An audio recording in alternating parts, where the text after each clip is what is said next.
Oke teman-teman, kembali lagi di konten Ivan Studio Webcam bersama aku Ivan Pianis, sang engineer Cubase yang paling mantap, paling top, nomor satu hanya di Ivan Studio, dan selalu salam berkarya aja dulu. Oke teman-teman, di video kali ini aku memberikan larangan sesuai judulnya. Mungkin teman-teman kaget, yaitu adalah stop nonton video tutorial mixing ya. Walaupun channel ini bukan channel tutorial, aku tidak pernah menyebut channel ini sebagai channel tutorial ataupun channel edukasi teman-teman ya. Aku hanya sharing saja, aku hanya berbagi apa yang aku lakukan gitu. Nah tapi ini berlaku untuk kalian yang suka nonton-nonton video tutorial mixing mastering. Stop.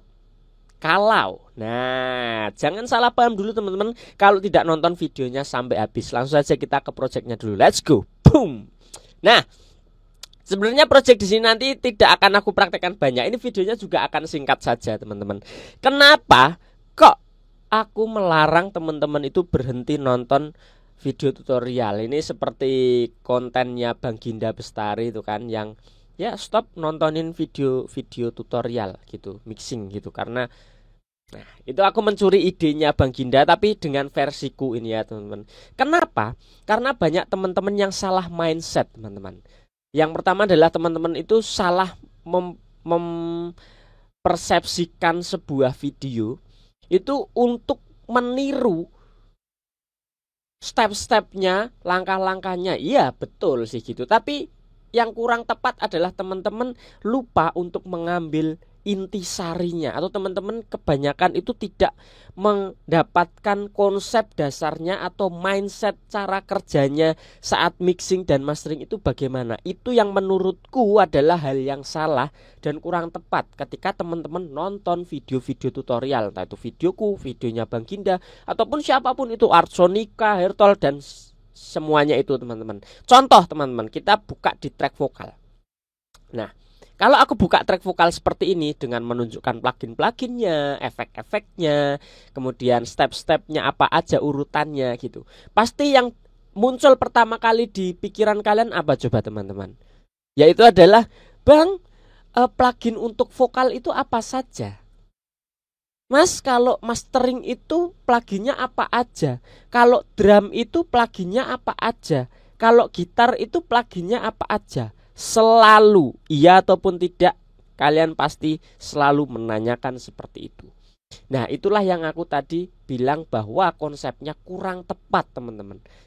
Itu jadi tidak tepatnya adalah kalian selalu berpikiran ketika sebuah instrumen, sebuah audio, sebuah data itu punya pakemnya sendiri-sendiri. Kalau vokal itu berarti ada plugin vokal, kalau drum ada plugin drum, kalau mastering ada plugin mastering, kalau misalkan piano ada urut-urutan plugin piano seperti apa, settingannya seperti apa. Tapi teman-teman tidak menangkap mindsetnya.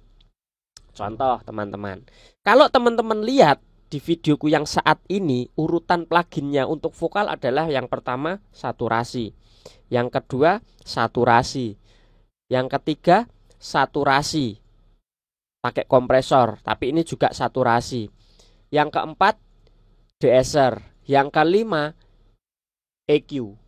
Tidak ada kompresornya Bang, kok tidak ada EQ yang lainnya Bang, kok tidak ada efek-efek yang lainnya? Ya, kok beda sama yang video-video di sebelah Mas, kok beda sama video jenengan yang lainnya gitu misalkan. Iya, karena apa? Bukan urutannya teman-teman yang kita tangkap dari setiap video teman-teman. Misalkan cara mixing vokal, bukan urutan, oh kompresor, nomor 2 EQ, nomor 3 reverb, nomor 4 deesser, nomor 5 apa. Bukan itu teman-teman. Yang harus kalian tangkap adalah tujuannya. Oke, ingat goalsnya.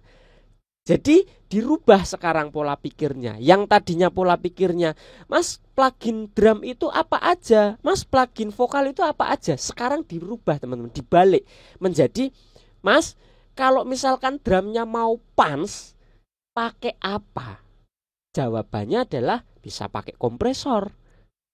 Oh, berarti kompresor bisa membuat drum menjadi punch. Berarti kompresor ini bisa kita terapkan di instrumen yang lainnya. Vokal kalau mau punch ya bisa pakai kompresor. Gitar kalau mau punch ya pakai kompresor bisa. Kendang kalau mau punch, bass mau punch ya pakai kompresor. Karena konsepnya adalah kompresor bisa membuat punch. Itu ya teman-teman. Terus misalkan Mas aku mau biar suara gitarnya tuh tebel gimana ya? Atau biar vokalnya itu tebel gimana? Itu adalah pertanyaan yang tepat. Bukan Mas plugin vokal apa ya? Kan bukan gitu, tapi adalah tujuannya. Vokalnya biar tebel pakai apa? Bisa pakai saturasi yang tadi aku praktekkan. Oh, kenapa kok pakai saturasinya sampai 2? Ya biar tebel. Oh, berarti saturasi itu membuat tebel. Berarti ketika pertanyaannya sama, kalau drumnya mau tebel bisa pakai saturasi, kalau gitarnya mau tebel bisa pakai saturasi. Oh, ada kompresor yang bisa bikin tebel toh? Ada. Salah satunya ini tadi sudah pernah aku bahas. Kompresor-kompresor yang bisa memberikan karakter atau coloring. Kita tahu mindsetnya bahwa kompresor bisa bekerja sebagai saturate, sebagai saturation atau sebagai coloring untuk mempertebal audio kita.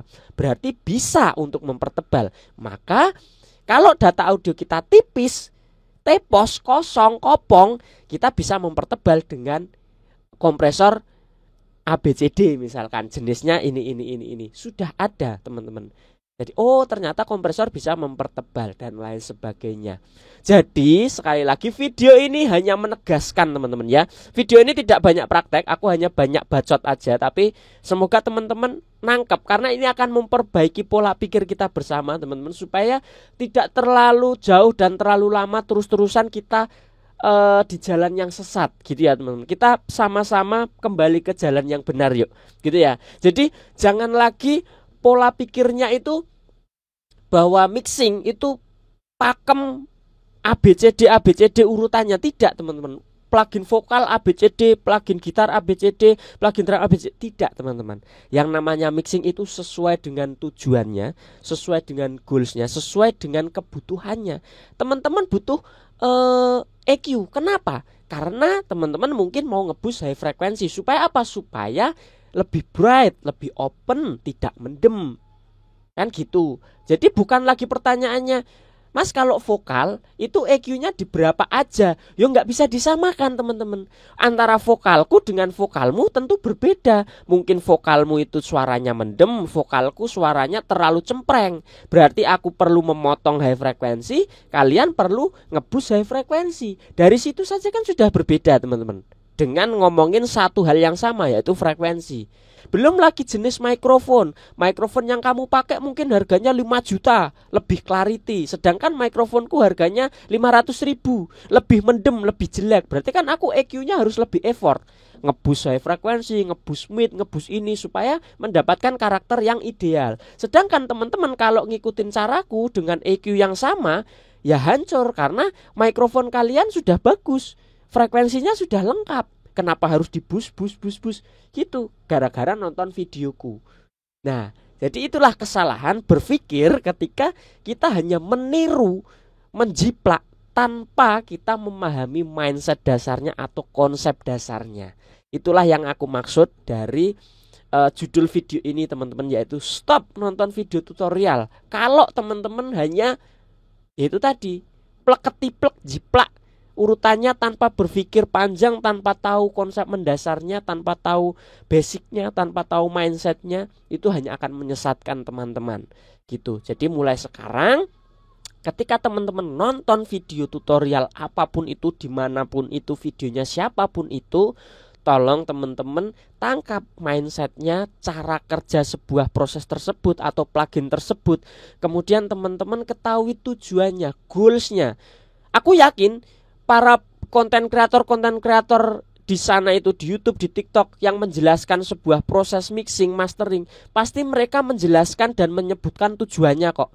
Misalkan cara mixing vokal supaya supaya in your face, supaya lebar, supaya punch, supaya open, supaya soft dan lain sebagainya, supaya berkarakter, pasti disebutkan itu. Dan itulah goalsnya, tujuannya itu. Nah, itulah yang teman-teman jadikan mindset dasarnya, jadikan basicnya.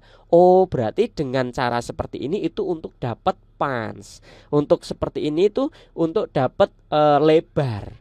Jadi bukan hanya menghafal pluginnya saja, bukan menghafal urutannya saja, tapi harus diketahui dulu tujuan akhir apa yang mau dicapai. Gitu ya teman-teman. Jadi mohon maaf videonya kali ini hanya banyak ngomong aja. Ini hanya sebagai ya biar biar bagus aja lah gitu kan ya. Tapi sebenarnya ini tidak ada fungsinya. Aku hanya mencontohkan timeline ini tadi. Tapi semoga teman-teman paham dan tercerahkan dengan video ini teman-teman. Gitu ya. Jadi ya segitu aja. Sampai jumpa di video selanjutnya. Jangan lupa untuk terus berkarya aja dulu. God bless you teman-teman. Bye bye.